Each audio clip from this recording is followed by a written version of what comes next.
شہر مدینہ ہے نا، مرسلوں میں سب سے بہتر حافظ قرآن کا سینہ شعر بطور خاص ہے۔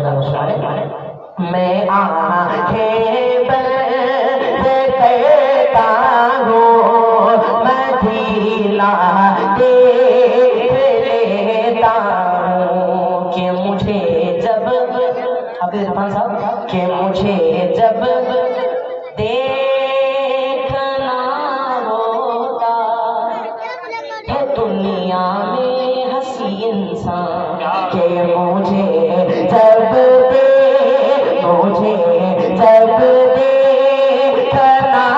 ہوتا ہے دنیا میں ہنسی انسان مجھے جب دیکھنا ہوتا ہے دنیا میں ہنسی انسان مجھے جب دیکھنا ہوتا ہے دنیا میں ہنسی انسان تو جا کر میں کسی حافظ کا سینہ دیکھ لیتا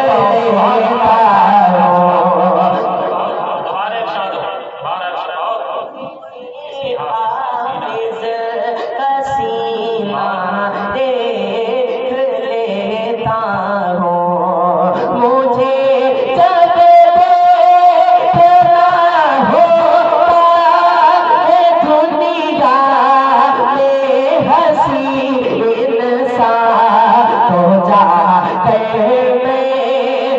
جا کر میں کسی حافظ کا سینہ دیکھ لیتا ہوں۔ تشریف فرما بڑے بھائی جناب عبدالقدیر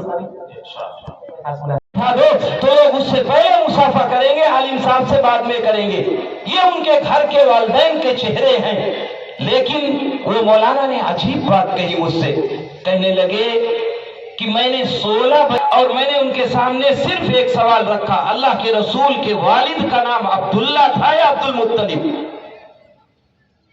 اللہ کے رسول کے والد کا نام عبداللہ تھا یا عبد المطلب؟ کتنا آسان سا سوال ہے۔ حضرت مولانا کہتے ہیں دوسرے صوبے سے آئے تھے، کہنے لگے ان 16 بچیوں میں سے 14 بچیوں نے اللہ کے رسول کے والد کا نام عبد المطلب بتایا، عبداللہ انہیں نہیں پتا تھا۔ 2 بچیوں نے صحیح نام بتایا 16 میں سے۔ ذرا پرسنٹیج زورو، کیا میں نے گھر میں بٹھا کے کبھی پوچھا کہ اللہ کے رسول کے والد کا نام کیا ہے؟ کیا کبھی پوچھا اپنے بچوں کو بٹھا کر کے؟ کیا میرے گھر میں کبھی سیرت کے درس اور سبق ہوتے ہیں؟ کیا کوئی کتاب ایسی ہے جو سیرت کے نام پر پڑھی جاتی ہے؟ ہم حضرت مفتی صاحب ہیں، ہم جماعتی صاحب ہیں، ہم تبلیغی صاحب ہیں، میرا وقت لگا ہوا ہے، میں مدرسے میں زندگی بھر پڑھا رہا ہوں۔ کیا میری اولاد کو بھی کلمہ صحیح یاد ہے؟ کیا اسے بھی سیرت کے طریقے پتہ ہیں؟ کیا اس کے ساتھ وابستہ کرنے کی دین کو ضرورت نہیں؟ اللہ کے نبی نے فرمایا تعلیموا اولادکم علی 3 خصال، اے لوگوں اپنی اولاد کو 3 باتوں کی خصلت سکھاؤ۔ حب نبیکم صلی اللہ علیہ وسلم، اپنی اولاد کو اللہ کے رسول کی محبت دل میں داخل کرو۔ اگر بچہ بڑا ہوگا اس کے دل میں اللہ کے رسول کی محبت ہوگی، خدا کی قسم وہ دنیا کے کسی اور کو آئیڈیل اور رول ماڈل بنا ہی نہیں سکتا۔ لیکن تم نے تو اسے خود رو درخت کی طرح چھوڑ دیا۔ وہ اسکول جائے، وہ کالج جائے، اسے سیرت بتانے کی ضرورت نہیں، اسے صورت درست کرنے کی ضرورت نہیں۔ جب وہ خود رو پودا ہوگا اور بڑا ہوگا تو آئیڈیل کسی ایکٹر کو، کسی کرکٹر کو، کسی آوارہ کو، کسی لفنگا کو، کسی منافق کو، کسی گنہگار کو نہیں بنائے گا تو نبی کی ذات کو کیسے بنائے گا؟ کیا باپ نے کبھی بتایا یہ نبی کی ذات ہے، یہ میرے لیے رول ماڈل ہے؟ اس کے علاوہ دنیا میں میرے لیے رول ماڈل اور آئیڈیل کوئی ذات نہیں ہے۔ کیا میں نے کبھی بٹھا کے اپنی اولاد کو بتایا کہ نبی کی یہ خوبیاں ہیں، نبی کی یہ خوبیاں ہیں، نبی کی یہ سیرت ہے، نبی کی یہ صورت ہے، نبی کی اولاد ایسی تھی، نبی کے خاندان ایسا تھا, نبی کے نواسے ایسے تھے, نبی کے رشتہ دار ایسے تھے, نبی پر ایمان لانے والے ایسے تھے. کیا کبھی بتایا ہم نے؟ اگر بتایا ہوتا تو میری اولاد کی یقیناً رول ماڈل وہ نبی کی ذات ہوتی. وَلَا تَقْتُلُوا أَوْلَادَكُمْ خَشْيَةَ إِمْلَاقٍ, یہ آیت کریمہ ہے. بہت سے مفسرین نے الگ الگ تفسیریں لکھی ہیں. ابھی تابی صاحب نے ایک شعر بھی پڑھا تھا زندہ درگور کرنے کے تعلق سے, آپ نے وہ بھی سنا. آپ نے غور کیا کبھی کہ اس آیت کی تفسیر یہ کی ہے کہ تم اپنی اولاد کو مفلسی کے ڈر سے قتل نہ کرو. بہت سے لوگ لڑکی اور لڑکے کی وجہ سے پیٹ میں دفن کر دیتے ہیں, بہت سے لوگ زندگی کی اجیرن کر دیتے ہیں, بہت سے لوگ اب مار دیتے ہیں. یہ سب تو قتل کے مجرم ہے ہی ہے. ایک مفسر نے عجیب بات لکھی ہے, وَلَا تَقْتُلُوا أَوْلَادَكُمْ خَشْيَةَ إِمْلَاقٍ. علماء کی موجودگی میں بہت معتبر روایت کے ساتھ میں آپ کو بتاتا ہوں کہ اللہ کے نبی کی اس تفسیر پر کہ وہ قرآن کی آیت کی تفسیر جو بیان کی ہے کہ وہ مفسر کہتے ہیں کہ اگر کوئی شخص اپنی اولاد کو دین نہیں سکھاتا, اپنی اولاد کو دین کی تربیت نہیں دیتا, اسے اتنا علم نہیں سکھاتا ہے جتنا فرض ہے, اگر اتنا بھی نہیں کرتا ہے کوئی باپ, تو کل قیامت کے دن جہاں اولاد کے قاتلوں کی لائن لگی ہوئی ہوگی, جہاں لوگ اپنی اولاد کو قتل کر کے مجرم ہوئے ہوں گے اور لائن میں کھڑے ہوں گے, اسی اولاد اسی لائن میں وہ باپ اور والدین بھی کھڑے کیے جائیں گے جنہوں نے بچوں کو اسلامی تربیت نہیں دی ہے. کتنی سخت وعید ہے. کیا میرے اللہ نے مجھے اولاد دی ہے تو کیا اتنا بھی نہیں کر سکتے کہ انہیں تربیت دیں, ان کے حالات درست کرائیں, ان سے اپنے حالات درست کریں؟ میں بات دوسری طرف جا رہی ہے. میں نے نبی کریم علیہ السلام کی ایک روایت پڑھی تھی. اللہ کے نبی نے فرمایا تھا, اے لوگو 3 کام کر لو جنت میں داخل ہو جاؤ گے. من اکل طیبا وعمل بالسنہ وامن الناس بوائقہ دخل الجنہ. اللہ کے نبی نے فرمایا لوگوں 3 کام کر لو جنت میں داخل ہو جاؤ گے. پہلا کام, اللہ کے نبی نے فرمایا اے لوگوں اپنی روزی روٹی حلال کرو. جنت میں داخلے کا بنیادی سبب ہے. آج ہوڑ لگی ہوئی ہے, ہر آدمی چاہتا ہے کہ میں دنیا میں اتنا بڑا مالدار بن جاؤں کہ اڈانی اور امبانی پیچھے ہو جائے, چاہے حرام آئے یا حلال آئے, اس کی فکر نہیں ہے. اللہ کے نبی نے نہیں بلکہ اللہ نے اعلان کیا, ہم کو اور آپ کو نہیں, نبیوں کو وصیت کرتے ہوئے, بزرگوں کو نہیں, اللہ اپنے پیغمبروں کو, برگزیدہ بندوں کو, ان بندوں کو جو دنیا میں معصوم بنا کر کے بھیجے گئے ہیں, انہیں نصیحت کرتے ہوئے قرآن کہتا ہے یا ایھا الرسول کلوا من الطیبات واعملوا صالحا. اے رسولو, اے پیغمبرو, اے اللہ کے برگزیدہ بندوں, پہلے پاکیزہ رزق کھاؤ پھر قوم میں جا کر کے تبلیغ کرو. پہلے حلال رزق کھاؤ پھر قوم میں جا کر کے انہیں دین کی بات بتاؤ. یہ قرآن اس کے بارے میں نازل ہوا ہے, نبیوں کے بارے میں, رسولوں کے بارے میں, میرے اور آپ کے بارے میں نہیں. حدیث میں اعلان آتا ہے کہ میرا مقدر میرے ساتھ ہے, جو مجھے ملنا ہے وہ کوئی روک نہیں سکتا. اللہ کے نبی نے فرمایا ان الامۃ لو اجتمعت علی ان ينفعوک بشیء لم ينفعوک الا بشیء قد كتبه اللہ لک. اگر ساری دنیا مل کر کے تمہیں نفع پہنچانا چاہے تو صرف اتنا نفع پہنچا سکتی ہے جتنا اللہ نے تمہارے مقدر میں لکھ دیا ہے. وَإِنَّ الْأُمَّةَ لَوْ اجْتَمَعَتْ عَلَىٰ أَن يَضُرُّوكَ بِشَيْءٍ لَمْ يَضُرُّوكَ إِلَّا بِشَيْءٍ قَدْ كَتَبَهُ اللَّهُ لَكَ. اور اگر ساری دنیا مل کر کے تمہیں نقصان پہنچانا چاہے, تکلیف دینا چاہے, تمہیں دنیا میں زندگی دور کرنا چاہے تو تمہیں صرف اتنی تکلیف پہنچا سکتی ہے جتنا اللہ نے تمہارا مقدر لکھا ہے. اللہ نے طریقے بتائے ہیں کہ تیرے مقدر میں 10 ہی روپے ہیں, چاہے تو حلال کا لے لے چاہے حرام کا لے لے. اگر تو نے چاہا حلال کا تو اللہ وہ راستے بنائے گا, حرام کا چاہے گا تو وہ راستے بنائے گا. کسی نے 10 روپے کمائے, حضرت عبداللہ ابن عمر رضی اللہ تعالیٰ عنہ کی روایت ہے, اللہ کے نبی ارشاد فرماتے ہیں کہ جس نے 10 روپے کمائے 9 روپے حلال کے تھے, 1 روپے कपड़े हराम का था उसका कोई कपड़ा सिलाता है और फिर पहनता है, मस्जिद में जाता है, नमाज पढ़ता है तो उसकी नमाज कबूल नहीं होती। 90% हलाल है, 10% हराम है, उसकी नमाज कबूल नहीं होती। कल मैदान महशर होगा, हालात नागुफ्ताबे होंगे, हर आदमी दूसरे से कन्नी काट जाएगा। अल्लाह ने कुरान के वो रिश्ते बयान किए हैं जो दुनिया में कभी अलग नहीं होते। अल्लाह ने ऐलान किया, यौम यफिरुल मरउ मिन अखीहि व उम्मिहि व अबीहि व साहिबतिहि व बनीहि लिकुल्लि इम्रिइन मिनहुम यौमइदिन शानुन युगनी। अल्लाह ने ऐलान किया कि वो हौलनाक दिन होगा जिस दिन वालिदैन बच्चों से, बच्चे वालिदैन से, बीवी शौहर से, शौहर बीवी से, मियां अपने शौहर से, शौहर अपनी बीवी से, हर एक अलग हो जाएगा। भाई भाई से किनारा कशी इख्तियार कर लेगा। वो मैदान महशर के हालात होंगे। अल्लाह का नबी ऐलान करता है, ऐ लोगों उस सख्त हालात में भी अल्लाह का नबी ऐलान करता, ला तज़ालु क़दमा इब्नि आदम हत्ता युसअल अन खम्सिन, अन उम्रिही फीमा अफ़ना व अन शबाबिही फीमा अबला व अन मालिही मिन अय्न लाग जाकर हर गली में हर जगह कर दो तेरी है। लाग जाकर हर गली में हर जगह कर दो मोहम्मद के तक़द्दुस पे जो बकता है कोई गाली। मोहम्मद के तक़द्दुस पे जो बकता है कोई गाली। उसे फांसी पे लटका दो, यतन से सर जुदा कर दो। उसे फांसी पे लटका दो, यतन से सर जुदा कर दो। मुसलमानों उठो सब और अपना हक अदा कर दो। यहाँ से एक मतलब दो दिन से ढाला बोला है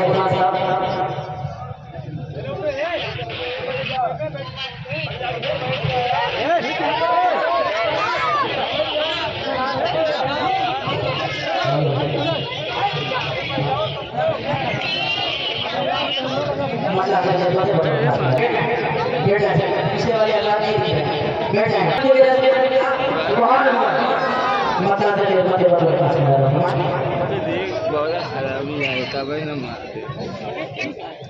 कि हर जानिब अनवार के बादल छाते,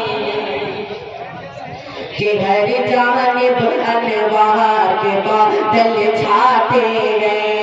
हर जानिब अनवार के बादल छाते हैं। हर जानिब अनवार के बादल छाते हैं। हर जानिब अनवार के बादल छाते हैं, छाते गए। लगता है हंसने के ना आते हैं। लगता है हंसने के ना आते हैं, आते गए। हर जानिब अनवार के बादल छाते हैं। कि जिस घर में सरकार की महफिल सजती है, जिस घर में सरकार की महफिल सजती है, सजती है। उस घर को जिब्रील सजाने आते हैं। उस घर को जिब्रील सजाने आते हैं, आते हैं। लगता है हंसने गिनाना आते हैं। उसमें दूसरा शेरा नजर के दिल में बिछा के उनके करम का दस्तरखान, भाई के दिल में बिछा के उनके करम का दस्तरखान, दस्तरखान।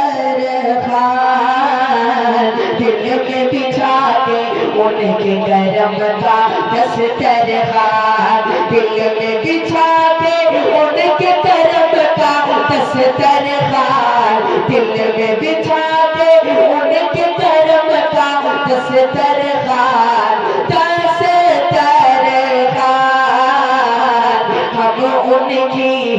हम उनकी नाले का सदका खाते हैं हम उनकी नाले का सदका खाते हैं हर जानिब अनवार के बादल छाते हैं जो शेर हम जाने रखना हो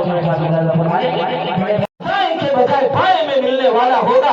ये क्या कहेंगे, इन्ना आताना सादतना व कुबराना फज़लून सबीला।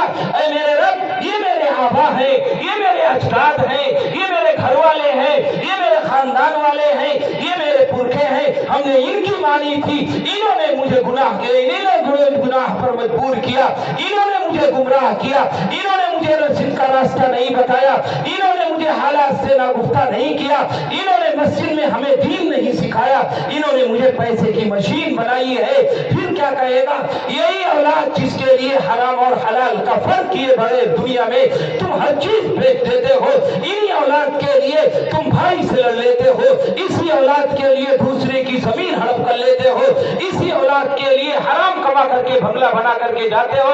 ये क्या कहेंगे, रब्बना आतिहिम ज़िफ़ैनी मिनल अज़ाब। ऐ मेरे रब, ये मुझको रास्ता से गुमराह करने वाला है, ऐ मेरे रब इसको दुगना अज़ाब दीजिए। बाप होगा तो बाप को औलाद कहेगी, खानदान होगा तो खानदान को। मैं अपनी तरफ से नहीं कह रहा हूँ, ये कुरान कह रहा, रब्बना आतिहिम ज़िफ़ैनी मिनल अज़ाब। ऐ मेरे रब इन्हें डबल सजा दीजिए। ये एक मुजरिम नहीं है, डबल मुजरिम है, ये तरबियत के भी मुजरिम है, ये रास्ता दीन का दिखाने के बजाय दुनिया का रास्ता दिखाया है, ये इसके भी मुजरिम है। मैं नहीं कहता इन्हें आलिम बनाओ, मैं नहीं कहता इन्हें हाफिज बनाओ, इन्हें मुसलमान तो बनाने के लिए शरीयत कहती है, इन्हें इस्लाम के साथ जोड़ने के लिए नबी का तरीका तो कहता है। हजरत ने जो इशारा किया, तुम्हारा कलमा सही नहीं है, तुम्हारी नमाज सही नहीं है, तुम्हारी पाकी और नापाकी का इल्म नहीं है, ये छोटी छोटी बातें हैं। इतना इल्म जरूरी है जितना हमारे और आपके ऊपर फर्ज है, ये मुसलमानों को जरूरत नहीं है। अभी मुरादाबाद में एक स्कूल खुला है बड़े अच्छे पैमाने पर, दीन के नाम पर। ऐसा मदरसा, ऐसा स्कूल, एकलू पब्लिक स्कूल के नाम से दारे अरकम पब्लिक स्कूल, उसका मकसद था कि इंग्लिश मीडियम दीनी माहौल में पढ़ाया जाए। मुझे उसकी तफसील नहीं बतानी है। उसके टीचरों का जो इंतखाब हुआ छोटे छोटे बच्चों को पढ़ाने के लिए कि ये दीनी माहौल में कौन पढ़ाएगा, तो जो साहब इंटरव्यू लेने आए थे आलिम थे, मुझे उन्होंने खुद डायरेक्ट बताया, कोई बीच में वास्ता नहीं। वो मुझसे कहने लगे कि हजरत मैंने आज 16 बच्चियों का इंटरव्यू लिया, एक बच्ची का नहीं, 16 बच्चियां, और वो 16 बच्चियां ग्रेजुएशन कर चुकी हैं, दीन से आए और कहने लगे इस्लाम दोनों ला चुके हैं। दरमियान में एक दिन बैठे बैठे दोनों जमाने जाहिलियत की बात करने लगे कि अब्बा आप मेरे फुला गज़वे में मेरे मुकाबिल आ गए थे, मैंने बाप समझ के छोड़ दिया, इसलिए छोड़ दिया कि आप मेरे बाप थे। अबू बकर रज़ी अल्लाह तआला अन्हु जोश में आ गए और कहने लगे खुदा की कसम अब्दुर्रहमान, अगर तुम मेरे मुकाबिल में आए होते तो मेरी तलवार तुम्हारी गर्दन काटने में जर्रा बराबर भी ना रुकती, इसलिए कि मेरे इस्लाम के मुकाबिल में तुम्हारी कोई हैसियत नहीं है। जब तक ये जज्बा ना पैदा होगा, जब तक इस्लाम मेरे लिए आपके लिए मोहब्बत का सबब नहीं होगा, जब तक तरीके इस्लाम के ना आएंगे, तब तक समाज इसी तरह चलता रहेगा, इससे बदतर होता रहेगा। और अल्लाह के नबी ने तो ऐलान किया है, लोगों कान खोल करके सुन लो, हदीस कुदसी है, अल्लाह ऐलान करता है मैं अहकमुल हाकिमीन हूँ, मैं बादशाहों का बादशाह हूँ, दुनिया के दिल बादशाहों के मेरे कब्जे कुदरत में है। अगर इस रूए जमीन पर तुम अच्छाई करते रहोगे, बुराइयों से रोकते रहोगे और नबी की सुन्नत को जिंदा करते रहोगे, मैं इन दुनियादार दुनिया के बादशाहों के दिलों को नरम कर दूंगा, जो तुम्हारी रियायत करेंगे, तुम्हारे गम में शरीक होंगे, तुम्हारे दुख में दुखी होंगे, तुम्हारे लिए मुसीबत के वक्त खड़े होंगे। और अगर तुम सुन्नतों का मजाक उड़ाने लगे, तुमने अच्छाइयां और बुराइयां छोड़ दी, तुमने शरीयत पर अमल करना छोड़ दिया, तो अल्लाह कहता है मैं उन बादशाहों के दिलों को सख्त कर दूंगा जो तुम्हें मारेंगे, सताएंगे, तकलीफ देंगे। तब फला युस्तजाबु लकुम, तुम अल्लाह से दुआएं करोगे, अल्लाह तुम्हारी दुआएं कबूल नहीं करेगा। क्या वो दिन नहीं आ गया है? हालात दिन ब दिन बदलते नहीं जा रहे हैं और घर का गार्जियन अब सब चीज के लिए मेहनत करता है, लेकिन अपने बच्चों की तरबियत के लिए उसे टाइम नहीं है। वो स्कूल न जाए तो डांटेगा, वो ट्यूशन न जाए तो डांटेगा, वो होमवर्क करने के लिए बैठे अगर ना बैठे तो डांटेगा, लेकिन अगर नमाज का वक्त हो जाए, अजान हो, तो बाप के चू भी नहीं देखती कि बेटा तू भी जवान हो चुका है, तेरे ऊपर भी नमाज फर्ज है। पूरा बाप तहज्जुद गुजार है, पूरी माँ घर में तहज्जुद पढ़ती है। नौजवान बहू, नौजवान बेटी, नौजवान बेटा मर में सोते रहते हैं और बाप मस्जिद जाते हुए, माँ मुसल्ले पे जाते हुए उन नौजवानों के लिहाफ उड़ा के और चादर डाल के जाती है कि बेटा तेरे ऊपर नमाज फर्ज नहीं है, तुझे चलने की जरूरत नहीं है, मैं पढ़ रहा हूँ। खुदा की कसम, तुम अपनी तहज्जुद एक तरफ रख दो, फर्ज नमाजें एक तरफ रख दो, इनकी तरबियत की जिम्मेदारी भी तुम्हारी है। अल्लाह के नबी ने ऐलान किया है, कुल्लुकुम राइन व कुल्लुकुम मसऊलुन अन रइयती, तुम में से हर एक निगरां है, उस